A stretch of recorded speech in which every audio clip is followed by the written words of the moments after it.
Assalamualaikum Bunda. Selamat datang di pertemuan ketiga kelas online Ibu Hamil. Materi 3. COVID-19. Apa itu COVID-19? COVID-19 adalah suatu penyakit menular yang disebabkan oleh virus yang bernama SARS-CoV atau biasa disebut dengan virus corona. Bagaimana cara penularan COVID-19?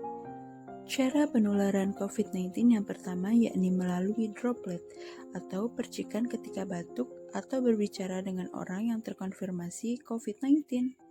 Yang kedua yakni kontak erat, bisa dari berjabat tangan, cium tangan, berpelukan, cipika-cipiki, dan lain-lain. Selanjutnya yang ketiga yakni menyentuh permukaan terkontaminasi COVID-19 seperti pintu ataupun eskalator dan lift. Tanda dan gejala COVID-19. Tanda dan gejala yang pertama yakni demam. Demam di sini yakni lebih dari 38 derajat Celcius. Yang kedua batuk dan pilek. Yang ketiga sakit tenggorokan. Yang keempat letih, lesu, dan sesak nafas. Namun jika Bunda mengalami salah satu dari tanda gejala ini bukan berarti Bunda terkonfirmasi COVID-19 ya Bun. Upaya pencegahan umum COVID-19 bagi ibu hamil, ibu bersalin, dan ibu nifas. Yang pertama yakni rajin cuci tangan. Bunda bisa cuci tangan menggunakan 7 langkah cuci tangan dengan menggunakan sabun dan air mengalir. Namun jika tidak memungkinkan, Bunda bisa menggunakan hand sanitizer selama 20-30 detik. Cuci tangan terutama setelah buang air kecil, buang air besar, dan sebelum makan ya Bun. Dan hindari menyentuh mata, hidung, dan mulut ketika tangan tidak bersih. Yang selanjutnya yang kedua yakni hindari kontak dengan orang sakit. Yang ketiga hindari kontak dengan hewan seperti kelelawar, musang, tikus, dan lain-lain. Serta usahakan tidak datang ke pasar hewan.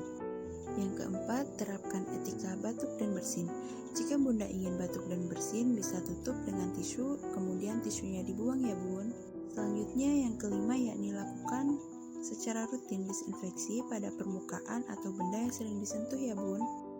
Yang keenam, segera periksa jika terdapat gejala COVID-19.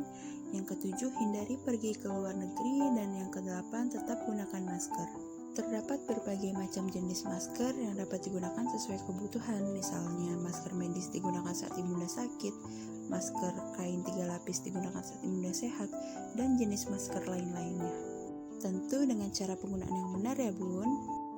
Angka COVID ada pada ibu hamil dari bulan April 2020 sampai dengan April 2021 yakni 51,9% tanpa gejala dan tanpa bantuan nafas, dan 13% lainnya terjadi kematian akibat COVID-19.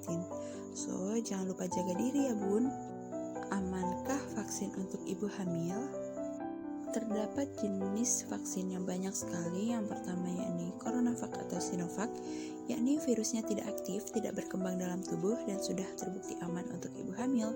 Yang kedua Pfizer dan Moderna, studi melibatkan 35.000 ibu hamil untuk menunjukkan keamanannya. Dan yang ketiga yakni AstraZeneca dan Janssen, studi hewan menunjukkan keamanannya dan terbukti aman untuk ibu hamil yang mendapatkan vaksin sejenisnya. So, vaksin sudah terbukti aman untuk ibu hamil. Vaksin yang direkomendasikan yakni Sinovac, Pfizer, Moderna, AstraZeneca, dan Janssen. Ayo vaksin ya bunda-bunda, 100% aman dan buat kita sehat. HIV dan AIDS, samakah? HIV tidak sama dengan AIDS ya Bun. HIV adalah Human Immunodeficiency Virus, adalah sebuah virus yang menyerang sistem kekebalan tubuh.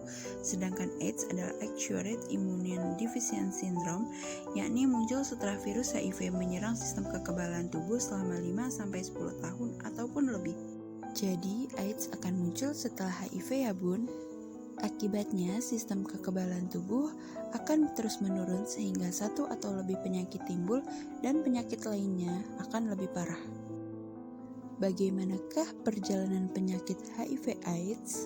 Yang pertama, pada stadium awal orang yang terinfeksi virus HIV, pada 12 minggu pertama bila dilakukan tes HIV belum terbentuk antibodi sehingga hasilnya masih negatif, tetapi orang tersebut sudah dapat menularkan kepada orang lain.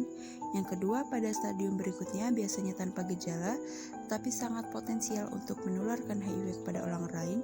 Yang ketiga, HIV akan menjadi AIDS membutuhkan waktu 3-10 tahun tergantung daya tahan tubuh penderitanya.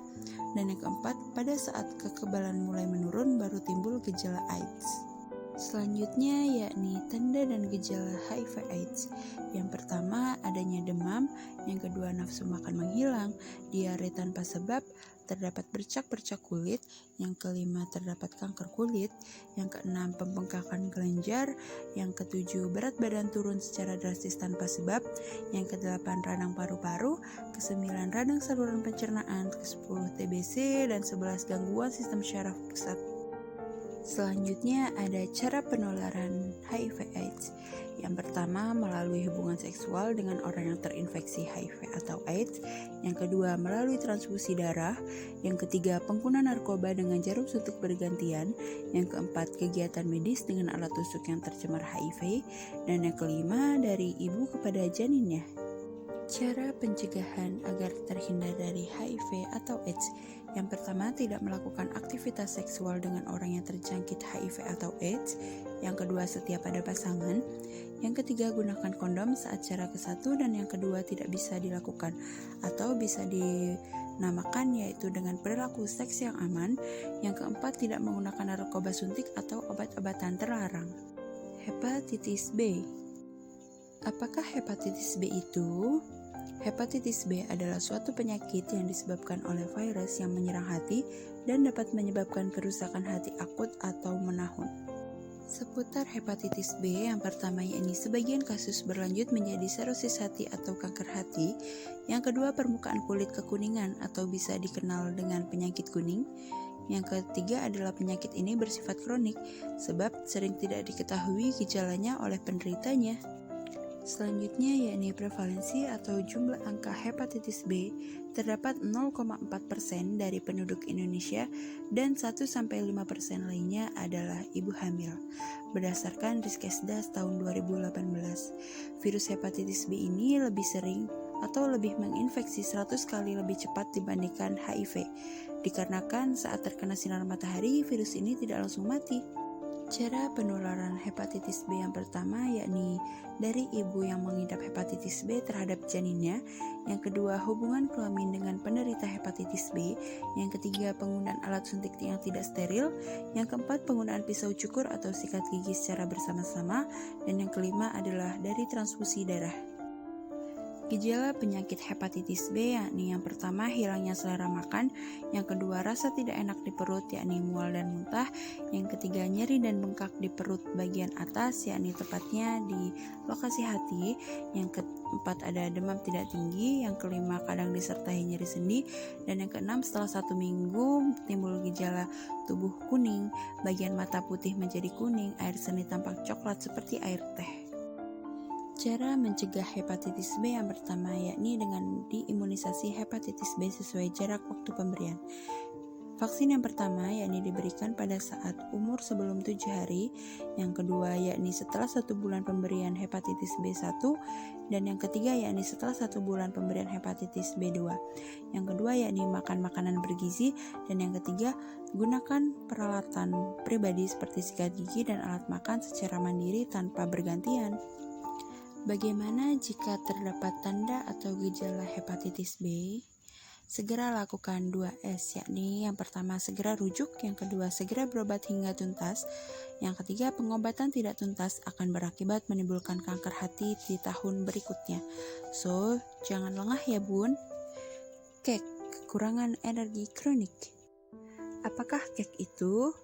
KEK adalah kurangnya asupan energi yang berasal dari zat gizi makro dan mikro pada wanita usia subur yang berkelanjutan menyebabkan terjadinya KEK atau kurang energi kronik. Pada masa kehamilan yang ditandai oleh rendahnya cadangan energi dalam jangka waktu cukup lama yang diukur dengan lingkar lengan atas. Selanjutnya, prevalensi resiko KEK pada ibu hamil yang usianya 15-49 tahun sebesar 24,2%, tertinggi pada usia remaja yakni 15-19 19 tahun sebesar 38,5% dibandingkan dengan kelompok lebih tua yakni 20-24 tahun sebesar 30,5%. Resiko yang dapat terjadi saat Bunda mengalami kek. Yang pertama, kepada ibu akan mengakibatkan partus lama. Hal ini dikarenakan menurunnya kekuatan otot yang membantu proses persalinan. Kemudian ada perdarahan pasca salin yang jika terus-menerus akan mengakibatkan kematian pada ibu. Yang kedua, pada anak, yakni kematian janin atau keguguran. Yang kedua, prematur, kemudian lahir cacat, BBLR atau berat badan lahir rendah, dan kematian pada anak. Selanjutnya yakni upaya pencegahan terjadinya kek, yakni dengan cara mengkonsumsi makanan yang cukup secara kuantitas, yakni jumlah makanan yang dimakan, serta kualitas, yakni variasi makanan dan zat gizi yang sesuai kebutuhan, serta suplemen zat gizi yang harus dikonsumsi oleh ibu hamil, yaitu tablet tambah darah yang berisi zat besi dan asam folat, serta kalsium, zinc, vitamin A dan D, serta yodium. Yang selanjutnya yakni mencegah dan mengatasi kek, yakni dengan cara pengaturan jarak kehamilan, pengobatan penyakit penyerta, dan lakukan PHBS yaitu dengan menggunakan air bersih, mencuci tangan, menggunakan jamban sehat, memberantas jentik-jentik nyamuk seminggu sekali, makan buah dan sayur setiap hari, melakukan aktivitas fisik, tidak merokok, ASI eksklusif, dan penimbangan balita secara rutin.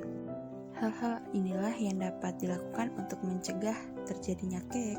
Selanjutnya ada contoh menu ibu hamil trimester 2 dan 3 dengan kebutuhan gizi, kebutuhan energi 2150 kilokalori, kebutuhan protein 81 gram, kebutuhan lemak 72 gram, kebutuhan karbohidrat 312 gram dengan menu sebagai berikut. Menu tertera dan Bunda bisa menyesuaikan dengan kebutuhan Bunda. Anemia pada kehamilan. Anemia, darah rendah, apakah sama? No, anemia bukan darah rendah ya Bunda. Anemia adalah kondisi di mana ibu hamil memiliki kadar hemoglobin kurang dari 11 mg/dl pada trimester 1 dan 3 atau kadar Hb kurang dari 10,5 pada trimester kedua. Berikut gambaran perbedaan orang anemia dan orang sehat dapat terlihat jelas pada gambar. Penyebab terjadinya anemia pada ibu hamil yakni yang pertama kurangnya konsumsi sumber zat besi, yang kedua kebutuhan meningkat saat hamil, yang ketiga menderita penyakit infeksi seperti cacingan atau malaria, yang keempat kehilangan zat besi pada saat perdarahan di kehamilan sebelumnya, dan yang kelima tidak mengonsumsi tablet tambah darah sesuai dengan anjuran. Selanjutnya ada akibat anemia pada ibu hamil. Yang pertama bisa terjadi keguguran, yang kedua bayi lahir prematur, yang ketiga bayi lahir dengan berat badan rendah, bayi lahir mati, dan yang kelima perdarahan saat melahirkan yang dapat menyebabkan kematian pada ibu. Yang selanjutnya yakni kebutuhan zat besi selama kehamilan. Kebutuhan zat besi meningkat tajam pada trimester 2 dan trimester 3. Rentang kebutuhannya kira-kira 3,54 sampai 8,80 mg per hari yang sangat sulit dipenuhi apabila hanya didapat dari makanan. Jadi persediaan zat besi sebelum kehamilan harus cukup untuk persiapan hamil, dan suplemen selama kehamilan harus diminum rutin untuk mencegah terjadinya anemia. Selanjutnya yakni upaya mencegah dan mengatasi anemia. Yang pertama, minum tablet tambah darah secara rutin. Yang kedua, konsumsi makanan gizi seimbang dan mengandung zat besi. Yang ketiga, makanan fortifikasi zat besi. Yang keempat, kebersihan lingkungan dan pribadi. Dan yang kelima, kontrol penyakit infeksi. Tablet tambah darah sendiri mengandung 60 mg besi elemental dan 0,4 mg asam folat. Cara mengkonsumsi tablet FE agar efektif: yang pertama, minimal 90 tablet selama kehamilan. Yang kedua, minum dengan air putih atau jus jeruk, jangan sekali-kali minum dengan air teh. Yang ketiga, minumlah sebelum tidur malam. Yang keempat, efek samping wajar seperti mual, muntah, sembelit, dan BAB akan kemerahan. Jadi apabila ditemukan efek samping seperti yang disebutkan tadi, Bunda tidak perlu khawatir ya.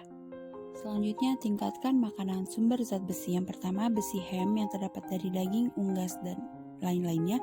Yang kedua, promotor atau meningkatkan penyerapan zat besi seperti jeruk yang bersumber vitamin C dari buah dan sayur. Yang ketiga, beberapa makanan yang difermentasi dan direndam yang memiliki banyak serat. Sekali lagi saya ingatkan untuk Bunda jangan lupa untuk minum tablet tambah darah ya Bunda. Materi 3 selesai. Terima kasih ya Bunda sudah mengikuti 3 kali pertemuan kelas online ibu hamil ini. Selamat menjaga kehamilan ya Bunda, semoga sehat dan lancar sampai persalinan. Terima kasih, sampai jumpa.